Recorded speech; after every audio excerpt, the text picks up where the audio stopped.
जो निर्णय आम्ही घेतलाय तो कायद्याच्या चौकटीत बसवून घेतलेला आहे, कायदेशीर आणि नियमाला धरून घेतलेला आहे.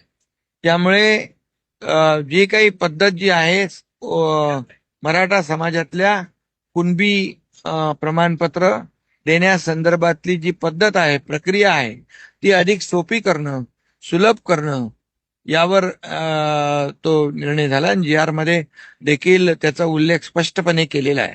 त्यामुळे मला वाटतं त्याची अंमलबजावणी करण्यामध्ये कुठलीही अडचण येणार नाही आणि कुणबी प्रमाणपत्र मराठा समाजाला मिळतील.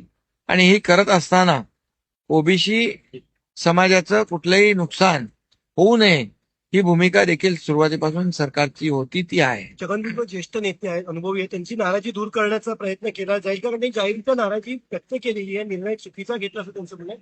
तुम्ही कोर्टात स्वतः जाणार नाराजी त्यांची दूर नाही, आम्ही त्यांच्याशी बोलू, मुख्यमंत्री त्यांच्याशी बोलतील आणि जे आपण निर्णय घेतलेला आहे त्याची जी काय वस्तुस्थिती आहे ती त्यांना समजावून सांगू आम्ही. आणि मला वाटतं आपण घेतलेला निर्णय जो आहे तो त्याची माहिती आणि ती वस्तुस्थिती समजून घेतल्यानंतर मला वाटतं भुजबळ साहेबांचा नाराजी दूर होईल. रोकठोक महाराष्ट्राला सबस्क्राईब करा आणि बेल आयकॉनवर क्लिक करायला विसरू नका.